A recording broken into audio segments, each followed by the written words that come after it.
Hello दोस्तों, welcome to our YouTube class भौतिकी. In this class we are going to discuss about the CSIR NET December 2025 paper and we have already discussed 51 questions जो कि हमारे physics के आए थे. 21 से 51 क्वेश्चंस हम ऑलरेडी डिस्कस कर चुके हैं इन अवर प्रीवियस क्लासेस. सो अगर आपने नहीं देखी है तो please go and watch the previous classes for the detail solutions of this paper in this class. और ये हमारी कौन सी क्लास होगी? पार्ट 4. इससे पहले हमने 3 क्लासेस हमारी ऑलरेडी आ चुकी है इसी के ऊपर. Part 4 in this class we are going to discuss about question number from the question number 52. Okay, so without any delay let's start our class. So question number 52 on your screen. A sequence of polynomial qx, qnx where n equals में 0, 1, 2 and so on satisfy the recursion relations qn plus 1 minus 2x qn plus 2n qn minus 1 equals में 0 for all n is greater than equals to 0. The generating functions for this polynomial gxt equals में summation of n equals में 0 to infinite t power n upon में f factorial of n qnx satisfies. ठीक है, सो हमें यहाँ पे क्या दे रखा है? एक तो हमें दे रखा है gxt, note gst, it's gxt. n equals में 0 to infinite और tn अपॉन में n फैक्टोरियल qnx. ठीक है, सेकंड चीज हमें एक रिकर्सन रिलेशन दे रखा है यहाँ पे qn plus 1 x minus 2x qn x और plus 2n qn minus x n minus 1 x बराबर 0. ये दो चीजें दे रखी है और हमसे पूछा है डेल जी अपॉन में डेल टी, मतलब इसका डेरिवेटिव हमसे पूछा है कि क्या आएगा. ठीक है, कुछ नहीं करना है, जस्ट इसका हमने डेरिवेटिव करना है टी के रेस्पेक्ट में. तो टी के रेस्पेक्ट में जब हम करेंगे सो एन हमारा कांस्टेंट है, जी एन एक्स हमारा कांस्टेंट है, चेंज कौन सा होगा? ओनली टी के रेस्पेक्ट में डेरिवेटिव होगा, बाकी सारी चीजें क्या होंगी? कांस्टेंट होंगी यहाँ पे. सो इसका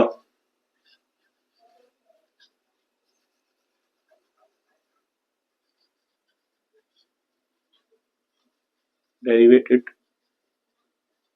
with respect to T. So ये क्या जाएगा? डेल जी अपॉन में डेल टी बराबर समेशन ऑफ एन बराबर 0 टू इनफाइनाइट और ये हो जाएगा N T N minus 1 divides में N minus 1 sorry N factorial और क्यू एन एक्स. इसको अगर n फैक्टोरियल को बोलेंगे तो क्या होगा? n n minus 1 factorial. So n से तो n कैंसिल आउट हो जाएगा और यहाँ पे हमारे पास क्या बचेगा? Summation of t n minus 1 factorial q n x. ठीक है, ये n इक्वल्स में 0 टू इनफाइनाइट. अब इफ अगर हम यहाँ पे ये वाला ही फॉर्म दोबारा से रिक्रिएट करें तो रिक्रिएट करने के लिए हम क्या मान सकते हैं यहाँ पे कि n माइनस 1 को हम कोई एक अलग सिंबल m से डिनोट कर देते हैं. लेट n माइनस 1 बराबर मान लो क्या हो गया यहाँ पे a, n माइनस 1 बराबर a. तो ये चेंज क्या हो जाएगा हमारा? सो डेल जी अपॉन में डेल टी बराबर समेशन ऑफ टी की पावर a डिवाइड्स में और यहां से आ जाएगा हमारा a फैक्टोरियल q. n है ना, सो n हमारे पास क्या आ जाएगा? a plus 1, so q a plus 1 और x. ठीक है, ठीक है, q a प्लस 1. अब ये वाला फॉर्मेट जनरेट करने के लिए हमें यहाँ पे चाहिए n. n हमारे पास आएगा. अब इस रिलेशन का यूज करते हैं. इस रिलेशन से हम क्या निकाल सकते हैं? q n प्लस 1 और n को हम रिप्लेस कर देंगे. वही अगेन क्या बोलते हैं, n को हम क्या मान सकते हैं? एक a से अगर रिप्लेस करते हैं इसको तो ये क्या जाएगा? q n प्लस 1 इक्वल्स में 2x qnx minus 2n qn minus 1 x. अगर इसका यूज करते हैं हम यहाँ पे तो एक तो रिलेशन है, ये तो normal recursion relation. So in this case हमें qn अगर n को हम a से करें तो ये क्या हो जाएगा? q a प्लस 1 इक्वल्स में 2x q a x plus minus में 2n q a minus x. हमें लिखना है q a प्लस 1 की वैल्यू रखनी है, तो मतलब इसकी वैल्यू रखेंगे तो हमारे पास ये वाली चीज आ जाएगी यहाँ से. सो इसका मतलब क्या हो जाएगा, ये आ जाएगा हमारे पास टी ए अपॉन में ए फैक्टोरियल, एक तो आ जाएगा ये 2x Q A x and minus summation of T A upon में ए फैक्टोरियल, और एन की जगह हम क्या ले रहे हैं ए, तो आ जाएगा 2 ए क्यू ए माइनस 1 एक्स, लिख सकते हैं इस तरीके से हम, ठीक है।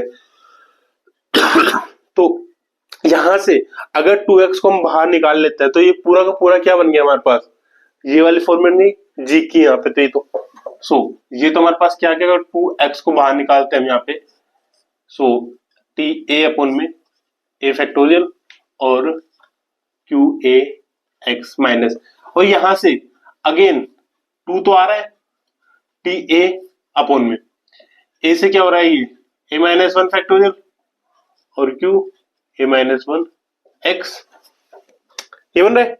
अब देखो ये वाले रिलेशन तो हमारी देखो यहाँ पे हमने क्यों रखा है कि ये एक रिलेशन अलग आ रही थी, है ना।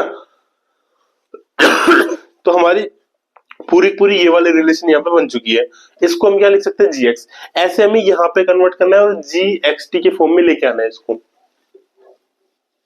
ये तो हमारा हो गया। इस वाले पार्ट में अगर हम a माइनस 1 को फिर अगेन कुछ मान ले,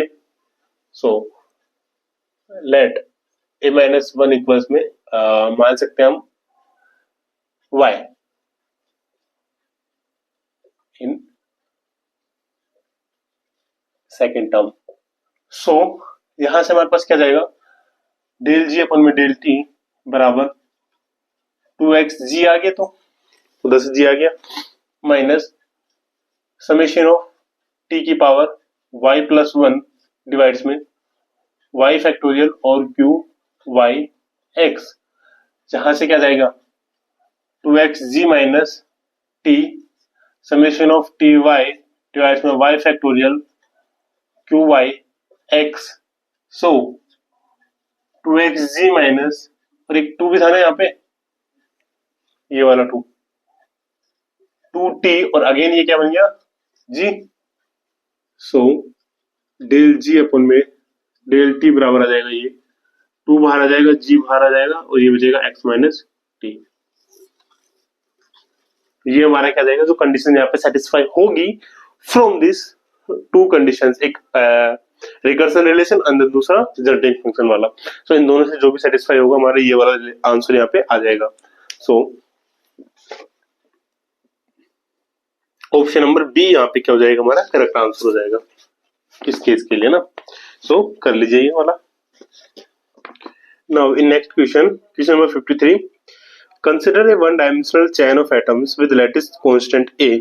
The energy of an electron with wave vector k is ek equals energy of an electron दे रखा है म्यू माइनस में 2 गामा कोस के ए, एप्सिलॉन के बराबर म्यू माइनस में 2 गामा कोस के ए, where mu and gamma are constants. If the electric field E is applied along the chains, the time dependent velocity of the electron is proportional to, initially condition दे रखी है हमें at T बराबर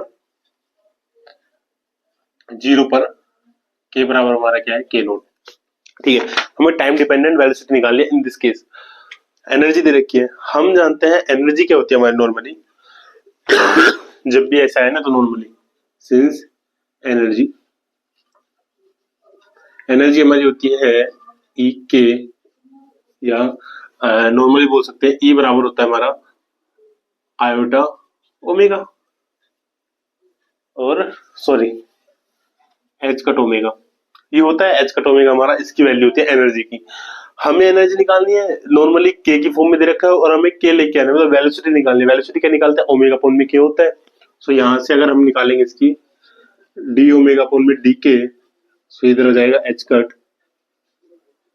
D D E upon में D के, तो ये हो जाएगा डी ओमेगा अपॉन में डी के। अब डी ओमेगा अपॉन डी के क्या हो जाएगा, ग्रुप वेलोसिटी, और ये हो जाएगा 1 अपॉन में H cut D E upon में डी के, ठीक है। बस हो गया हमारा यहीं पे सोल्व। अब जस्ट हमें क्या निकालना है, ये वाली वैल्यू, मतलब इसका करना है के रेस्पेक्ट में डेरिवेटिव। सो वीजी बराबर हो जाएगा 1 में एच कट, और यहां से जाएगा, इसका अगर करेंगे तो 0, इसका करेंगे तो के, ए बाहर आएगा और कोस का करते हैं तो माइनस, तो माइनस माइनस क्या हो जाएगा प्लस। सो 2a गामा और साइन के ए, ठीक है। सो यहां से हमारे पास जो वीजी आएगा वो आ जाएगा 2a गामा अपॉन में एच कट और साइन के ए, है ना। अब हमें निकालना है के की वैल्यू। सो जब कुछ ना है तो न्यूटन्स, क्योंकि एनर्जी दे रखी है ना हमें, सॉरी इलेक्ट्रिक फील्ड दे रखा है हमें, Newton's second law. So in the Newton second law we know F equals में माइनस में QE, Newton second law.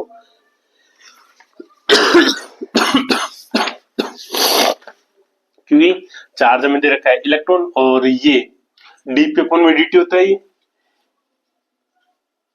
Minus में E, वही P को भी अगर के वेव वेक्टर की फॉर्म में अगर लिखते हैं तो वो आता है हमारा H cut D K upon में dt बराबर माइनस में E। सो डी के बराबर आ जाएगा हमारा माइनस में E अपॉन में एच कट, और dt इंटीग्रेशन करेंगे तो क्या आ जाएगा माइनस में E अपॉन में T, sorry H cut T plus C, कोई कांस्टेंट। अप्लाई बाउंड्री कंडीशंस,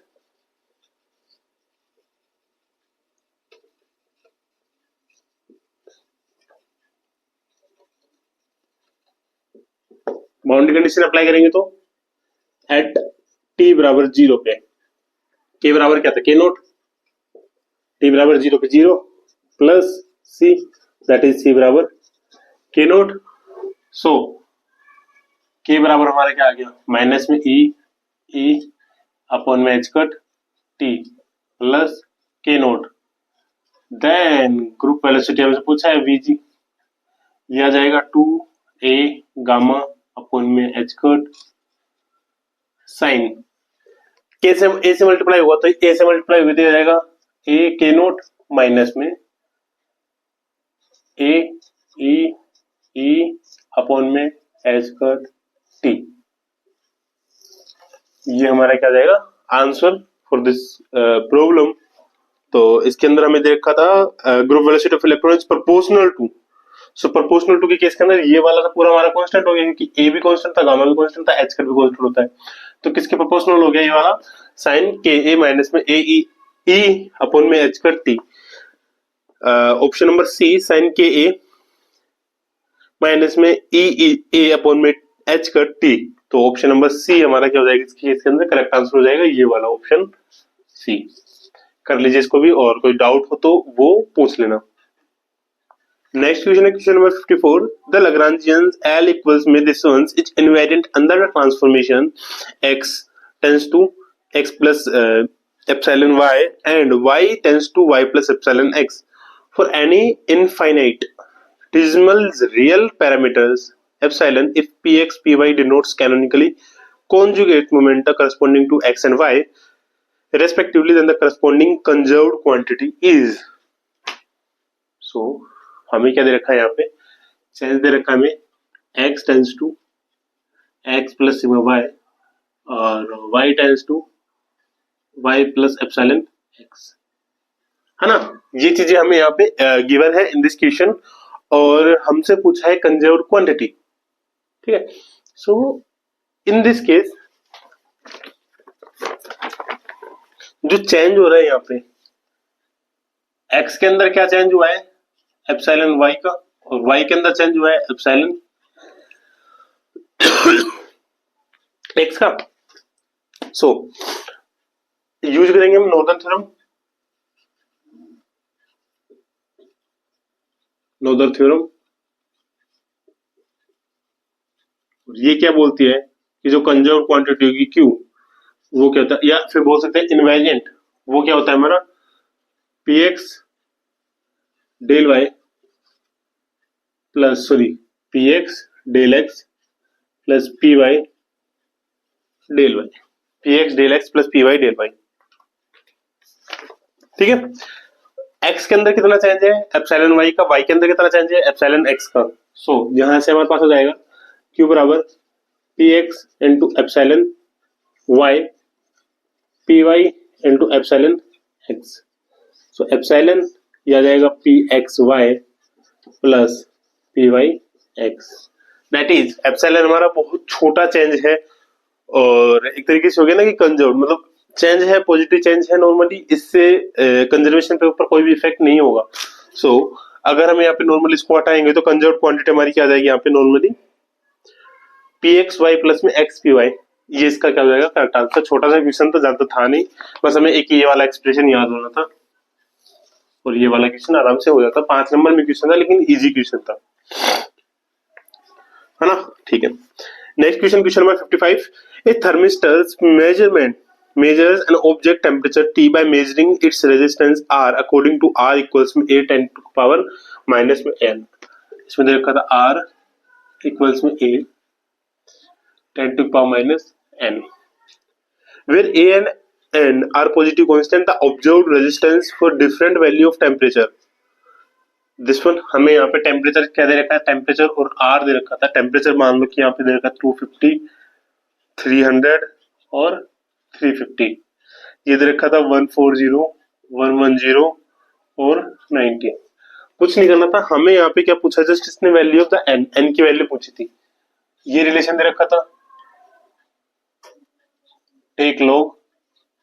सो इसका लॉग लेंगे क्या आ गया, ln r बराबर ln a plus ln t की पावर माइनस n। ठीक है, ठीक है। अगेन ये आ जाएगा ln r बराबर ln a minus n ln t, ये वाली चीज। और a हमें यहाँ पे दिया रखा है कांस्टेंट दे रखा है, मतलब a की वैल्यू क्या होगी, हमेशा कांस्टेंट होगी। सो इसको हम क्या लिख सकते हैं, ln a बराबर ln r plus n ln t, equation first. दो वैल्यूज अगर सब्स्टिट्यूट करें, मान लो t की वैल्यू अगर हम 250 करें तो r की क्या होगी 140, t की वैल्यू अगर 300 रखे तो r की वैल्यू क्या होगी 110। सो फर्स्ट ln a, ये तो कांस्टेंट होगा, ln 140 प्लस में n ln 250 जो कि इक्वल होगा ln 110 प्लस n ln और 300। ठीक है, तो इन दोनों से करते हैं, ये इधर करते हैं, उसको इधर लेके आते हैं, या फिर उसको इधर लेके आते हैं, इसको उधर लेके जाते हैं। सो ln 140 माइनस में ln 110 बराबर n ln 300 माइनस ln 250, है ना। इसको क्या लिख सकते हैं हम, ln 140 डिवाइड्स में 110 बराबर n ln, इसको लिख सकते हैं 300 डिवाइड्स में 250। कर सकते हैं, कर सकते हैं, जस्ट हमें कुछ नहीं करना था। n बराबर क्या आ जाएगा फिर ln, और ये आ जाएगा 14 डिवाइड्स में 11 डिवाइड्स में ln, और ये आ जाएगा 6/5। इसकी वैल्यू निकालनी है, इसकी वैल्यू निकालनी है, और आपको आंसर बताना है कि इसका आंसर क्या आएगा, लगभग में आंसर क्या आएगा इसका। आई होप आप इसको सोल्व कर लोगे, ये क्वेश्चन आपके लिए है। सॉल्यूशन करना है, अप्रोक्स वैल्यू बतानी है, क्लोजेस्ट वैल्यू जो भी इसके आसपास की जो भी वैल्यू आएगी वो आपको बतानी है कि क्या इसका आंसर होगा। तो कमेंट्स में बताना, कमेंट्स में किस तरीके से बताओगे, क्वेश्चन नंबर 55 डाल के आपको कमेंट्स में इसका आंसर बताना है क्या होगा। जस्ट इसको सोल्व करना है और इसका आंसर बता देना, है ना। बस इतना सा क्वेश्चन करना है, इसको सोल्व आगे आपको करना है। ऑलराइट, सो क्वेश्चन नंबर क्या था 55। अगेन ये आपको करना है, ठीक है। नेक्स्ट क्वेश्चन है question number 60, sorry next question है क्वेश्चन नंबर 56। क्वेश्चन नंबर 56 में है, suppose that the volume of and charge volume and a surface term are the most dominant ones in the semi-empirical formula for the binding energy of a nucleus. Let CS and CV be the coefficients of the surface and volume terms. Which of the following is a criteria for stability of the nucleus. So basically we have to find the criteria for the stability of nucleus, so binding energy के लिए. ठीक है. So first of all तो semi मास empirical formula क्या है? वो हमारा होता है बी बराबर ए वी ए माइनस में ए एस सरफेस के लिए ए 2/3 माइनस में ए सी जेड जेड माइनस 1 डिवाइड्स में ए की पावर 1/3 माइनस में ए एस, तो कुलाम आता है ना ये ए एस एंटी सिमेट्रिक आता है ए माइनस 2z की पावर स्क्वायर डिवाइड्स में ए और प्लस डेल ए जेड. ये क्या होता है? पैरिटी टर्म होती है हमारी, ये कुलाम टर्म होती है, ये सरफेस वॉल्यूम एंड एंटीसिमेट्रिक है ना. सो ये टर्म है और इसने बोला है यहाँ पे क्लियरली मेंशन किया है कि मोस्ट डोमिनेटिंग जो टर्म होगी वो वॉल्यूम और सरफेस की होगी. दैट मीन कि सिर्फ ये वाली लेनी है, ये वाली आगे वाली हमें क्या करना है, यहाँ पे नेग्लेक्ट कर देना है, मतलब इनको जीरो कर देना है. सो यहाँ से सिर्फ हमें बाइंडिंग एनर्जी के रूप में कौन सी टर्म लेनी है? A V A minus A S A की पावर 2/3 बस.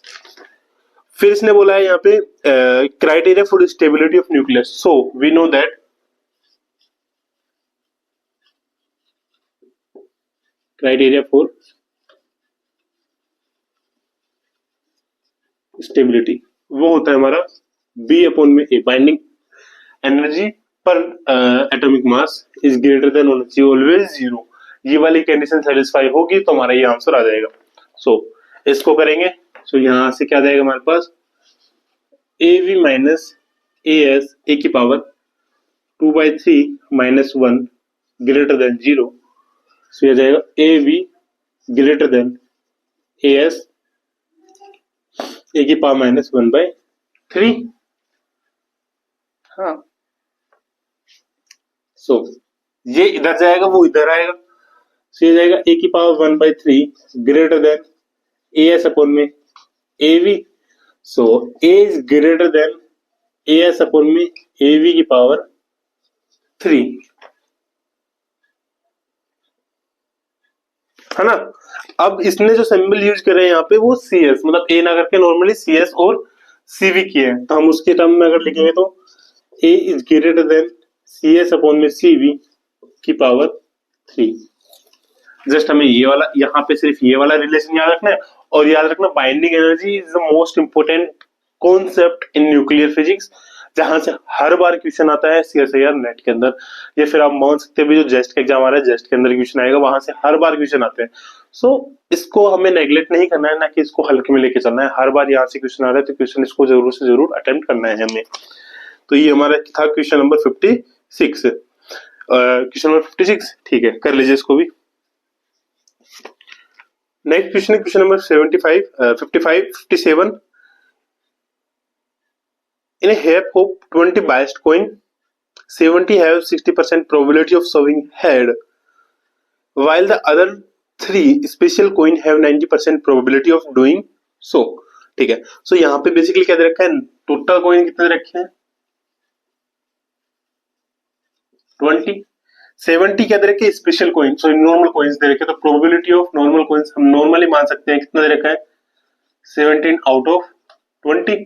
सो लगभग हो जाएंगे 0.85. और स्पेशल कॉइन दे रखे हमें 3. ठीक है, ये हो जाएगा हमारे पास 0.15. हो गया ना 1. ठीक है. फिर दे रखा है इनकी प्रोबेबिलिटी दे रखी है हेड होने की इन दोनों के ऊपर. सो कंडीशनल प्रोबेबिलिटी है, मतलब कंडीशनल क्या करते हैं? प्रोबेबिलिटी ऑफ हेड एट किस टाइम?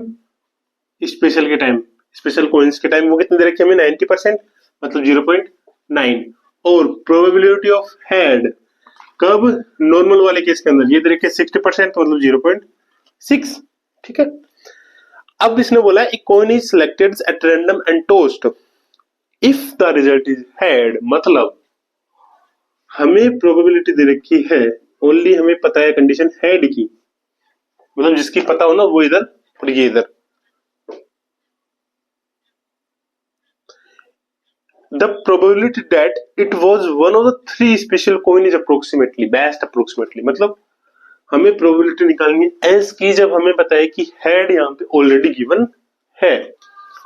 तो इसके लिए हम यहाँ पे यूज करते हैं कि प्रोबेबिलिटी ऑफ हेड किसके केस के अंदर, स्पेशल केस के अंदर, और प्रोबेबिलिटी ऑफ स्पेशल केस कितना है इन डिवाइड्स में प्रोबेबिलिटी ऑफ टोटल हेड, कि टोटल कितना आएगा, और कंडीशनल हमें इसके दे रखी थी कि स्पेशल केस के अंदर हेड की प्रोबेबिलिटी क्या है इनटू में स्पेशल केस की प्रोबेबिलिटी।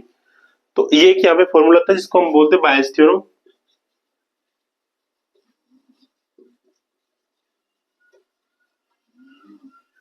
है ना, ठीक है। अब पी एच एस हमें दे रखा है 0.9, पी एस हमें दे रखा है 0.15, तो पी एच देखना है हमें टोटल प्रोबेबिलिटी।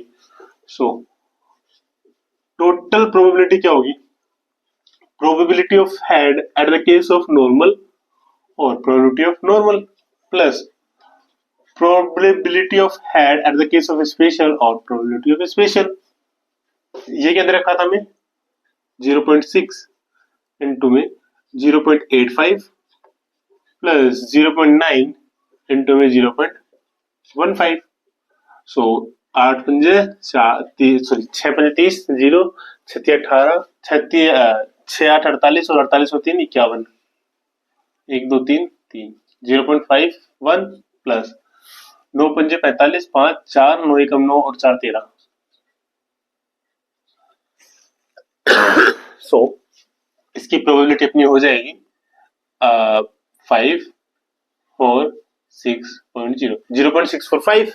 किसकी प्रोबेबिलिटी होगी, इस चीज की। तो यहाँ पे वैल्यू रख देंगे, इसकी दे रखी थी हमें एच एस 0.9 इंटू 0.15 डिवाइड में 0.645।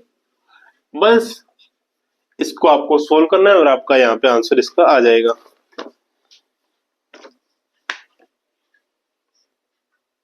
ठीक है, सो इसको सोल्व करना है आपको और इसका आंसर हमारे पास आ जाएगा। क्या आंसर आएगा वो आपको बताना है।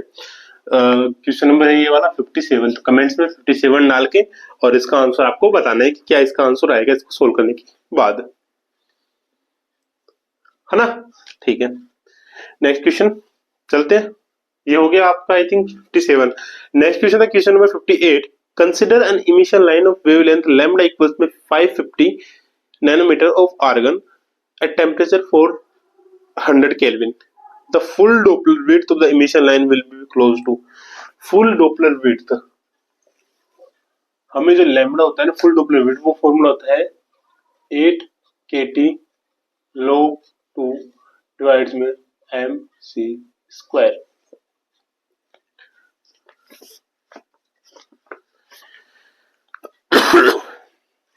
है ना, ठीक है।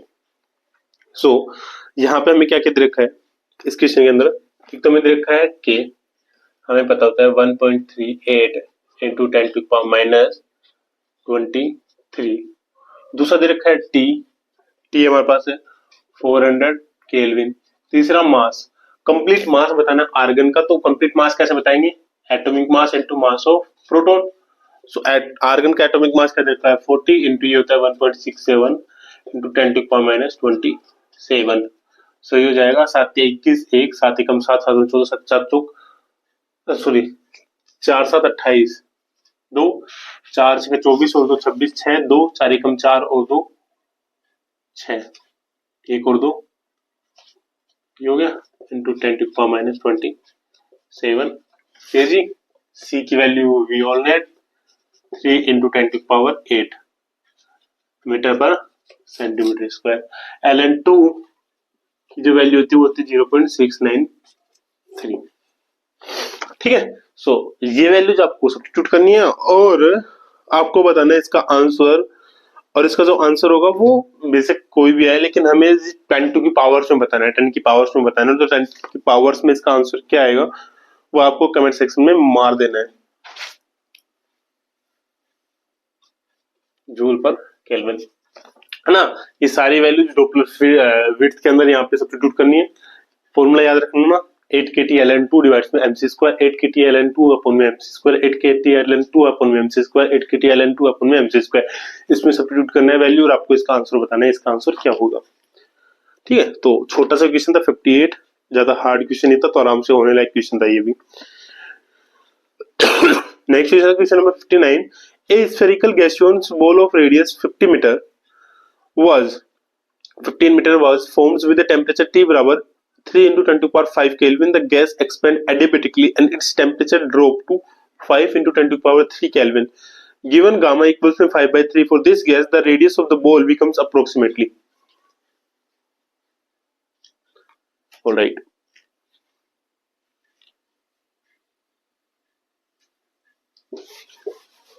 ये भी क्वेश्चन इजी था। हमें दो चीजें दे रखी है, रेडियस और बॉल दे रखे हैं, स्फेरिकल बॉल दे रखा है हमें, और रेडियस दे रखा है। So we know that at case of adiabatic,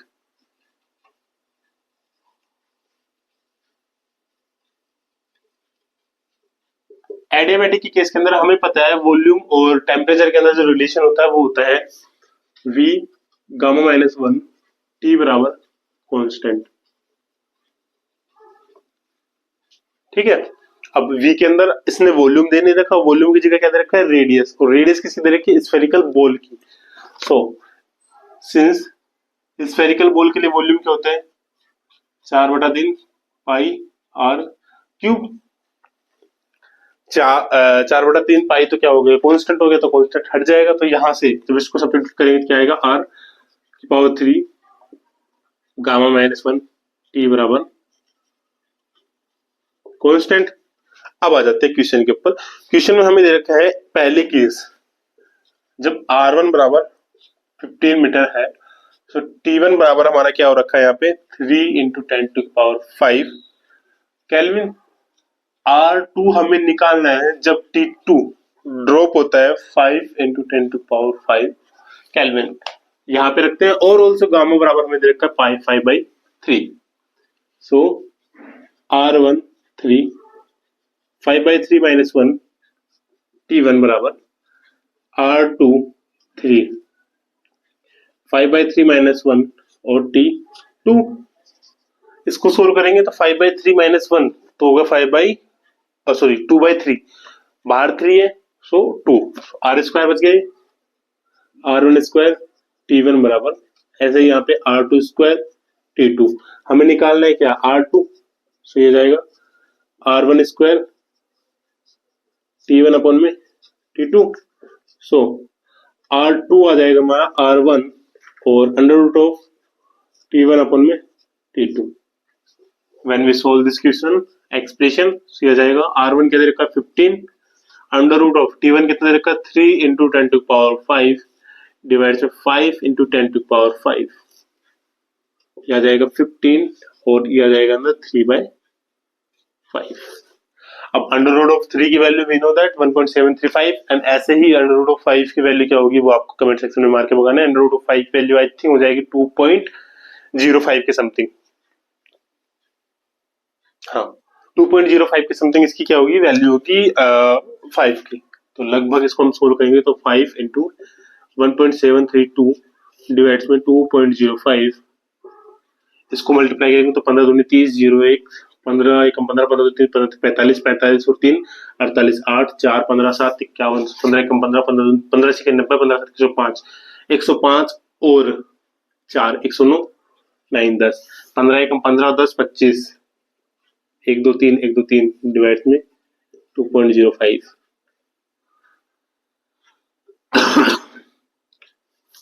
तो इसको अगर हम डिवाइड करेंगे तो लगभग ये वैल्यू आ जाएगी हमारी 12 के समथिंग।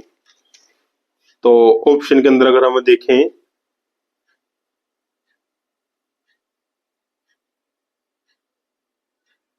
ये वैल्यू कितनी आएगी इसको निकालना है, पहले आपको एग्जैक्टली वैल्यू बतानी है कितनी आती है, फिर इसके अकॉर्डिंग हमारा ऑप्शन आएगा।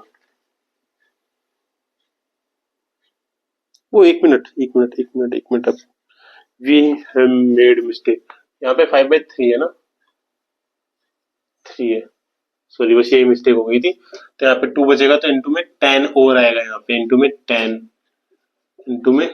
10 से हो जाएगा 259.8 डिवाइड्स में 2.05, मतलब 260 डिवाइड्स में 2, 260 का आधा 130, लगभग देख लेना इसकी क्या वैल्यू आती है, तो उसके अकॉर्डिंग हमारी इसकी वैल्यू आ जाएगी। है ना। और बाकी इसको सोल्व भी कर देते हैं, एक मिनट वेट, एक मिनट।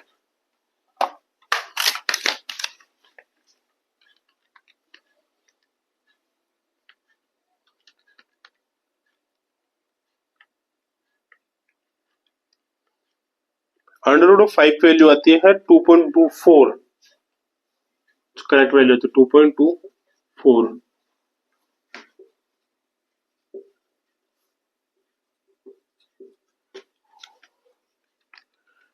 तो 59.8 डिवाइड्स में 2.24, सो वैल्यू आएगी लगभग हमारी आ जाएगी 116। और ये किसमें था, मीटर में, मीटर, है ना। बस इसी वैल्यू से आपका आंसर भी चेंज हो सकता है, किसकी वैल्यू से, आंसर क्या लगभग बराबर आता है, लेकिन हाँ इस तरीके से इस क्वेश्चन को सोल्व कर सकते हैं। ये था हमारा क्वेश्चन नंबर 59, क्वेश्चन नंबर 59, और हमारा हो चुका है question number 59 easily solve. Next question था question number 60। For a particle in the angular momentum states L equals में 4 एंड ML इक्वल्स में 2, द एक्सप्रेशन या the expectation value of operator LX LY is.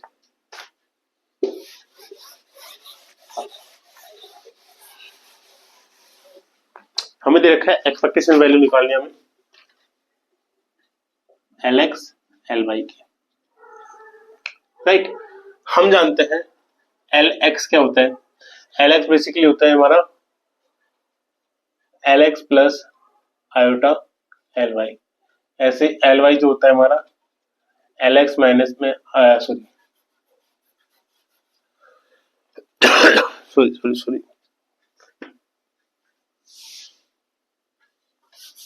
जो होता है 1/2 LX plus L plus plus L minus, ये होता है 1/2 iota L plus minus L minus, ये होता है इसका, है ना।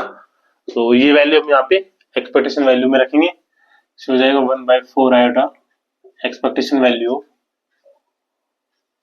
L plus plus L minus, L plus minus L minus 1/4 iota, ये हो जाएगा L plus minus L minus L minus minus या प्लस L माइनस और minus L minus minus plus L minus L plus. अब देखना, जब भी हम L प्लस स्क्वायर का करते हैं, L प्लस स्क्वायर या L माइनस स्क्वायर, उसकी वैल्यू ऑलवेज क्या आती है, जीरो। इन दोनों की वैल्यू ऑलवेज क्या आएगी, जीरो। इसकी वैल्यू क्या आती है, जीरो। क्योंकि हमें जब एक्सपेक्टेशन वैल्यूज निकालेंगे तो हमारा क्या होगा, यहाँ पे 4 और 2 दे रखा है ना, ये L प्लस 4 और 2। हम जानते हैं L प्लस क्या करता है, 2 की वैल्यूज को इंक्रीज करता है, 2 से 3 करेगा, 3 से 4 कर देगा। दोनों स्टेट्स ऑर्थोगोनल हो गई एक दूसरे के अगेंस्ट, तो ये क्या हो जाएगा, जीरो वैल्यू। ऐसे ही L माइनस भी क्या कर देगा, जीरो। लेकिन L प्लस L माइनस क्या करेगा, एक अगर इसको 3 कर रहा है तो दूसरा क्या कर देगा, 2, दोनों इक्वल होंगी, 1 देगा। ऐसे ही L माइनस L प्लस क्या करेगा, इसको अगर एक नेगेटिव करेगा फिर एक पॉजिटिव करेगा तो भी हमारे पास कुछ वैल्यू इसकी आएगी। सो 1/4 आएगा, और ये बचेगा हमारा L plus L minus plus L minus L plus, है ना। माइनस अगर कॉमन लेंगे तो माइनस 1/4 आएगा, L plus L minus minus L minus L x plus. ये क्या बन रहा है हमारा, कम्यूटेटर बन रहा है एक L प्लस और L माइनस वाला। और हम जानते हैं L प्लस L माइनस की वैल्यू क्या होती है, iota H cut. L plus L minus की वैल्यू क्या होती है, आयोटा एच कट LZ। और ये LZ जो आएगा वो भी किस में आएगा, हमारा एक्सपेक्टेशन वैल्यूज के अंदर।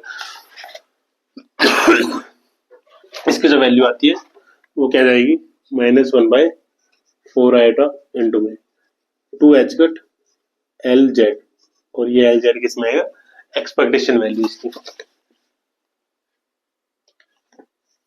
ठीक है।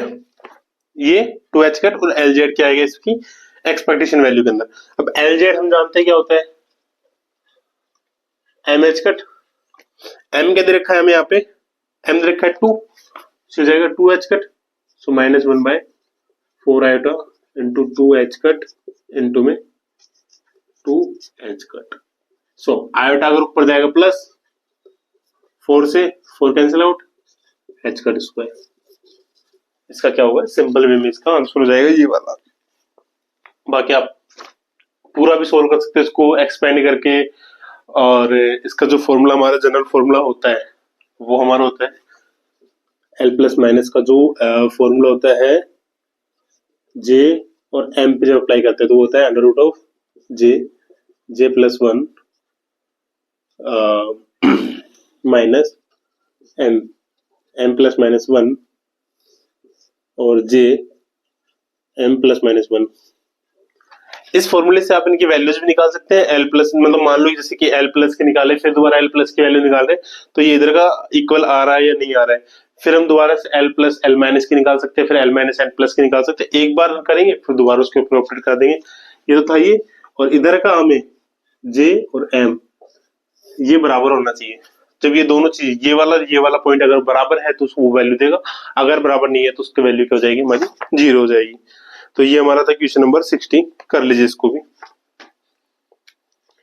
नेक्स्ट क्वेश्चन है क्वेश्चन नंबर 61। द एक्सपेक्टेशन या the excitation of a 3 dimensional solid are bosonic in nature and their energy dispersion is given by epsilon proportional to k square in the long wavelength limit. If the chemical potential of the system is 0, the temperature dependence on specific heat of the system at low temperature is proportional to. So at the case of low temperature के ऊपर हमसे पूछा है और इसने दिया है 3D वाला केस। ठीक है, ओके। हमें पता है रिलेशन हमें क्या दे रखा है, E प्रोपोर्शनल दे रखा है k स्क्वायर। सो हम जान सकते हैं k क्या हो जाएगा यहाँ पे 1/2। इसने पूछा है एवरेज सॉरी स्पेसिफिक हीट, और स्पेसिफिक हीट मैंने क्या बोला था, स्पेसिफिक हीट आएगा एक्सपेक्टेशन वैल्यू से। बोसोनिक दे रखा है तो पहले फर्स्ट ऑफ ऑल हमें क्या निकालना है यहाँ पे, ये केस हो गया हमारा स्टैटिकल मैकेनिक्स के अंदर चला गया। सो एवरेज एनर्जी वहां पे निकालने के लिए हमें क्या चाहिए होता है, पहले density of state. So since density of state क्या हो जाएगा, जी के डी के प्रोपोर्शनल टू 3D वाला केस है ना ये तो, पर देखिए सो 3D हाँ हो जाएगा के स्क्वायर डी के। ठीक है, जी के डी के प्रोपोर्शनल हो जाएगा के स्क्वायर डी के में। हमें के स्क्वायर की वैल्यू यहां से दे रखी है, डी के की वैल्यू निकाले, तो इससे डी के क्या आ जाएगा हमारे पास 1/2 एप्सिलॉन 1/2 और D epsilon. So G epsilon D epsilon proportional to K square की जगह एप्सिलॉन अपॉन में 2 अंडर रूट ऑफ एप्सिलॉन और D mu. So density of state के अंदर हम ये वाली टर्म तो लेते ही नहीं है, या फिर यहाँ पे ले लेते, चलो दो भी कांस्टेंट हो गया तो एप्सिलॉन 1/2 और डी एप्सिलॉन, ये हो गया 1/2 डी एप्सिलॉन। याद रख लेना कि एप्सिलॉन 1/2 होता है इसका हमेशा आंसर। ये हो गया यहाँ पे। अब हमें निकालना है average energy. So average energy जो होती है वो होती है इंटीग्रेशन ऑफ एनर्जी इनटू में डेंसिटी ऑफ स्टेट, और बोसोनिक वाला केस दे रखा है तो बोसोनिक वाले केस के अंदर क्या होता है, e⁻⁻β ई। केमिकल पोटेंशियल 0 है ही हमारा तो वो हम यहाँ पे ऐड नहीं करेंगे इसको, और बोसोन के केस के अंदर होता है -1, फर्मियंस के केस के अंदर +1, मैक्सवेल डिस्ट्रीब्यूशन के अंदर 0 होता है ये वाला केस, है ना। ठीक है, वैल्यूज यहाँ पे सब्स्टिट्यूट करते हैं सारी, तो हो जाएगा एप्सिलॉन, और जी की वैल्यू में दे रखा है, ये प्रोपोर्शनल हो जाएगा हमारा एप्सिलॉन की पावर 1/2 डी एप्सिलॉन डिवाइड्स में एक्सपोनेंशियल ऑफ माइनस में एप्सिलॉन अपॉन में के टी -1। हमें जस्ट टाइम और टेम्परेचर देखना है यहाँ पे। सो ये नीचे वाला एज इट इज सोल्व होगा नहीं तो हम क्या मान सकते हैं इसको, एप्सिलॉन अपॉन में के टी को कोई एक और एक्स्ट्रा टर्म मान लेते हैं एक्स, सिंस एप्सिलॉन अपॉन में के टी को मान लेते हैं एक्स। सो डी एक्स अपन प्लस क्या जाएगा डी एप्सिलॉन हमारे पास क्या जाएगा, डी ई आ जाएगा के टी डी एक्स। ठीक है, सो एक तो वैल्यू यहाँ पे रखेंगे, दूसरा डी एक्स की वैल्यू यहाँ रखेंगे।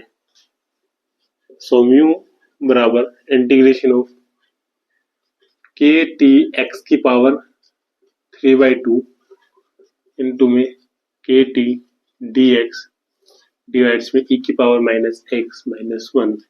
सो कांस्टेंट के टी की पावर 5/2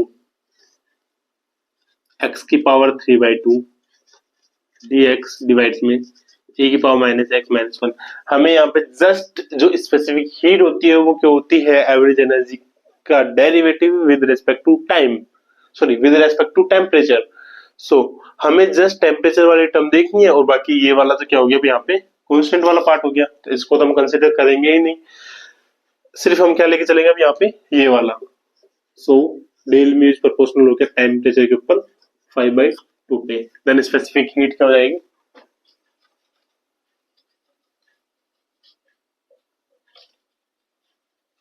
स्पेसिफिक हीट CV बराबर du अपन में dt। सो ये प्रोपोर्शनल हो जाएगा हमारा t की पावर 3/2। इसको जब सोल्व करेंगे तो t की पावर 5/2 का जो डेरिवेटिव होता है वो क्या होता है 5/2 t की पावर माइनस में, सॉरी t की पावर 3/2। सो 5/2 हमारा कांस्टेंट पार्ट हो गया, हमें जस्ट टेम्परेचर पे डिपेंडेंसी दिखाने तो वो क्या होगा t की पावर 3/2। इसका क्या हो जाएगा the correct answer. So option number क्या हो जाएगा इसका, ऑप्शन नंबर बी यहाँ पे इसका करेक्ट आंसर हो जाएगा, है ना, t की पावर 3/2। ठीक है, सो ये हमारा क्वेश्चन था, क्वेश्चन नंबर 61। 62 एंड 63 अभी के लिए छोड़ के चलते हैं, बाद में करेंगे इसको। आप आ जाइए डायरेक्ट क्वेश्चन नंबर 64 पे। A cubic sample of age L is maintained at temperature 4K. The speed of sound in the material of sample is 5 into 10 to the power 3 meter per second. The minimum value of L required to excite the lower frequency phonon mode is closest to. ठीक है, हमें यहाँ पे देख क्या क्या रखा है, पहले तो वो चीज देख लेते हैं। हम यहाँ पे हमें दे रखा है यहाँ पे temperature 4K, speed of sound in the material V 5 into 10 to the power 3 meter per second. Minimum value of L required to excite the lowest frequency phonon mode is closest to. Minimum frequency निकालने, a photon may get thermally excited only when available thermal energy is at least equal to the energy of that phonon mode.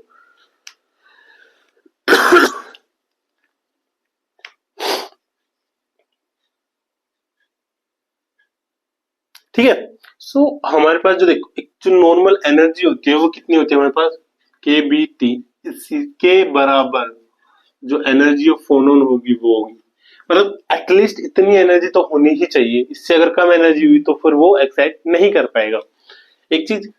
और ये हमारे पास क्या होते हैं, के B T बराबर H mu. KBT बराबर क्या होता है, एच म्यू। केबीटी बराबर एच म्यू, है ना, ठीक है। और लोवेस्ट फ्रीक्वेंसी जो होगी हमारे पास फॉर एक्साइटेशन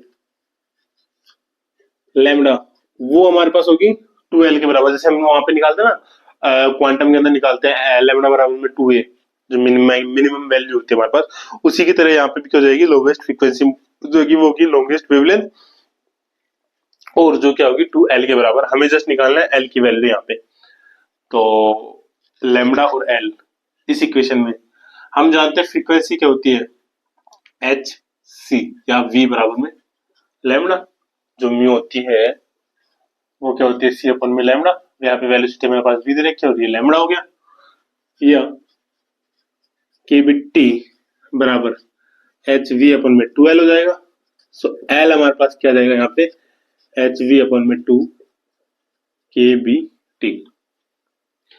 H की वैल्यू हमें पास पता है 6.62 into 10 to the power -34 into V की वैल्यू 5 इंटू 10⁻³ डिवाइड्स में 2 इंटू 1.38 इंटू 10⁻⁻23 इंटू टेम्परेचर दे रखा है 4।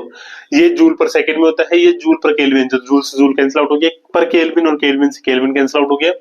ये हमारे पास मीटर पर सेकंड के अंदर दे रखा था, नीचे यहाँ पे सेकंड आता है, सेकंड से सेकंड कैंसिल आउट हो जाएगा और फाइनल आंसर हमारे पास इसका क्या जाएगा, मीटर के अंदर आएगा। तो एल की वैल्यू आपको बतानी है यहाँ पे कितना मीटर है, यहाँ पे इसका आंसर आता है और इसकी वैल्यू आपको बतानी है नैनोमीटर के अंदर, नैनोमीटर यूनिट्स के अंदर इसका क्या वैल्यू आएगी आपको बतानी। ये भी आपके लिए क्वेश्चन है, क्वेश्चन नंबर 64। कमेंट्स में 64 लिखना है और इसका आंसर आपको सोल्व करके बताना है कि क्या होगा। ठीक है, ओके, ऑलराइट, हो गया। नेक्स्ट क्वेश्चन है क्वेश्चन नंबर 65 और ये तो आई थिंक एकदम इजी क्वेश्चन आया था 65 और होने लायक क्वेश्चन था, एकदम इजी क्वेश्चन था, कोई इसमें प्रॉब्लम भी नहीं थी इस क्वेश्चन के अंदर। तो question number 65, consider the one dimensional motion of A particle of positive charge Q confined to an infinite potential valve Vx equals में this one, which is subjected to a perturbing electric field E बराबर E naught x. The shift in the ground state energy to the first order is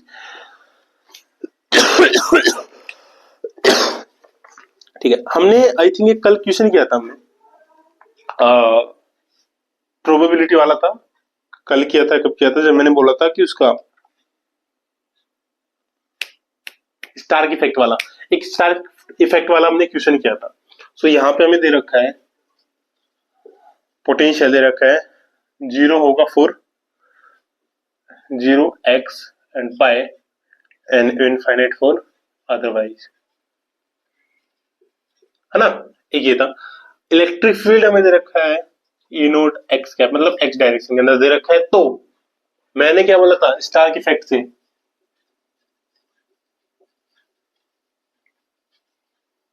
Hamiltonian क्या होगा इसका,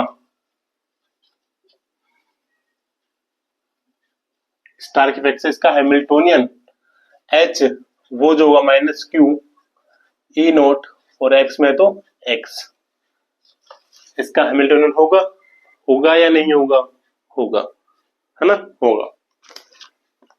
minus में Q E naught x हमारा क्या हो जाएगा, यहाँ पे इसका हैमिल्टोनियन हो जाएगा। ठीक है,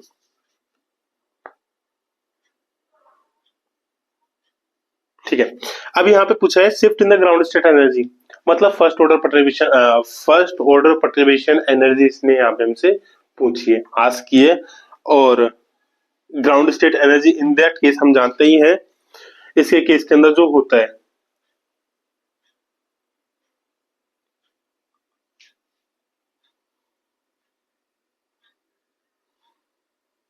ये तो हो गया हमारा, सिंस वेव फंक्शन हमारा क्या हो जाएगा 2/L कितना दे रखा है पाई, 2/पाई साइन n, ग्राउंड स्टेट दे रखी है तो 1, so sine x। So ground state first order perturbation sine minus में Q E naught x sine होगा। इसको रखिए, लिमिट हमें दे रखी है 0 to पाई, तो ये हो जाएगा 2/पाई 0 से पाई x और ये माइनस में Q E नोट है साथ में sine square x dx। Direct होगा नहीं तो इसको सोल्व करेंगे तो माइनस में 2 Q E नोट अपॉन में पाई 0 to pi x 1 minus cos 2x divides में 2 dx। ठीक है, 2 से 2 कैंसिल आउट, सो माइनस में Q E note by pi 0 से पाई x माइनस x कोस 2x और ये dx। इसको सोल्व करेंगे, हमें पता है ये वाला जो वैल्यू होती है, ये वाली वैल्यू, ये ऑलवेज क्या होगी, यहाँ पे 0 वैल्यू देखी जाएगी। वाई इसका अगर इसका करेंगे तो यहाँ पे क्या जाएगा, कोस का क्या हो जाएगा साइन, साइन के लिए क्या होता है 0 0, दोनों के लिए 0 होता है। फिर अंदर जाके जब दोबारा u और v से जब करेंगे तो कोस का साइन और साइन, सॉरी कोस का साइन और साइन का कोस, बट उसके अंदर फिर पाई और जीरो के केस के अंदर दोनों क्या होते हैं, सेम होते हैं, तो फिर वैल्यू जीरो देगा। तो यहाँ से हमेशा याद रखना, ये तो क्या होता है जीरो, और इसका जब सोल्व करेंगे तो माइनस में क्यू ए नोट अपॉन में पाई, इसका हो जाएगा X square by two, zero से पाई, सो माइनस में Q A not by pi into में pi square by two, so minus में Q A not pi by two, minus में Q E not pi by two. Option number यहाँ पे क्या जाएगा इसका, बी। ये हमेशा याद रखना, x cos two x equals में जीरो होता है। ऐसे क्वेश्चंस के केस के अंदर आपको कुछ ट्रिक्स याद होना चाहिए, जैसे कि ऐसे डायरेक्ट याद होना चाहिए कि ये वाली वैल्यू तो जीरो होगी। तो इस तरीके से हमारा थोड़ा टाइम भी बच जाता है और इजी भी होता है सोल्व करना। अगर फिर भी नहीं याद है कोई चीजें तो फिर हम इसको डायरेक्ट भी कर सकते हैं, डजंट मैटर कि हमें आता ही है, नहीं आता डायरेक्ट इसको करिए, बात खत्म। ओके ठीक है, चंगा से सब। नेक्स्ट क्वेश्चन है question number 66। In a high energy scattering experiment involving two identical particle, each of rest mass m naught, one particle initially at rest while the other is incident upon it with energy E and momentum P. The total energy of the two particle system in a center of mass frame in the limit is approximately given by। तो क्या क्या दे रखा है हमें यहाँ पे, first of all तो हम वो चीजें देख लेते हैं, क्योंकि पहले वही चीजें लिखना जरूरी है कि दो पार्टिकल दे रखे, दोनों के केस में दे के रखा है। सो एक में दे रखा है हमें कि in high energy scattering experiment involving two identical particle each of rest mass M not. So मान लो पार्टिकल 1 है, ये पार्टिकल 2 है, इसके केस के अंदर में रेस्ट मास दे रखे हैं। One particle is initially at rest, अगर एक पार्टिकल इनिशियली रेस्ट है तो उसकी एनर्जी कितनी हो जाएगी, इसकी सिर्फ क्या होगी, रेस्ट मास एनर्जी होगी एम नॉट सी स्क्वायर। दूसरा है while the other one is incident upon it with energy he and momentum P. इसके केस के अंदर एनर्जी तो इसकी ये इवन है E2, एनर्जी तो इसकी क्या होगी E और मोमेंटम इसका P, और यहाँ पे जो मोमेंटम होगा वो क्या दे रखा है जीरो, क्योंकि मोमेंटम हमारा क्या होता है mv और v क्या दे रखा है यहाँ पे रेस्ट में, तो मोमेंटम क्या होगा zero. The total energy of two particle systems in the center of mass frame. So यहाँ पे एक चीज काम करती है, लोरेंज इनवेरिएंट क्वांटिटी।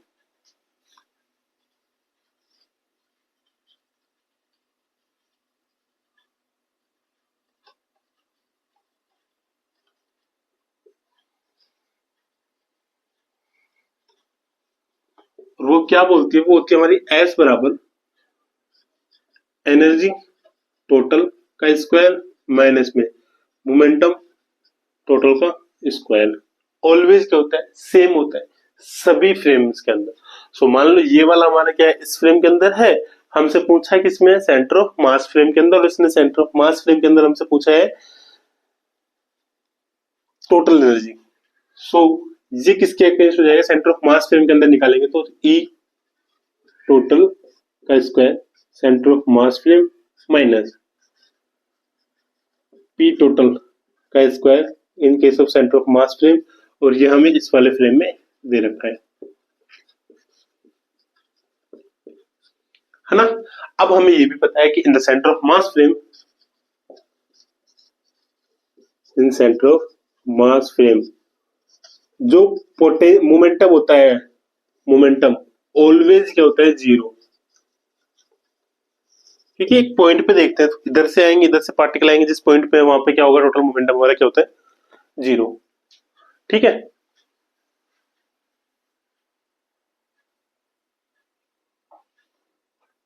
वेट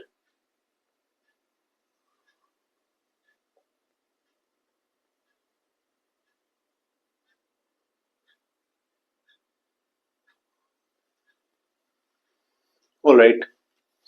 सो यहाँ पे टोटल मोमेंटम इसका क्या हो जाएगा जीरो। सो हमारे पास इक्वेशन क्या बन जाएगी, एक्सप्रेशन यहाँ पे E total square centre of mass बराबर E total square minus P total square. E total क्या दे रखा है हमें, E plus M note C square का होल स्क्वायर माइनस में ई स्क्वायर, इसको ओपन करेंगे तो E square plus M not square C four plus 2e M note C square minus P square. हाँ ठीक है।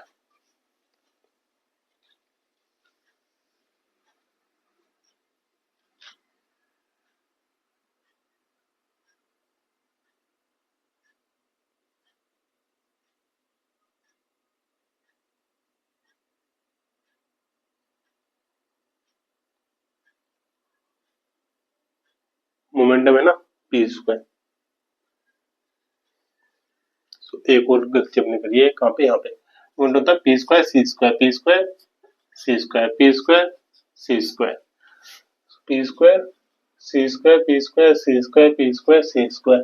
ठीक है, अब सिंस ई स्क्वायर क्या हो जाएगा, P square C square plus M not square C four, so P square C square क्या हो जाएगा, E square minus M not square C four, ये वैल्यू यहां पे रखेंगे, so E square plus M not square C four plus 2e M note C square minus E square plus M not square C four, E square से E square cancel out हो गया, ये बच गया 2 M not square C four plus 2e M note C square. Condition क्या दे रखी थी हमें, कंडीशन हमें दे रखी थी is much greater than M note C square.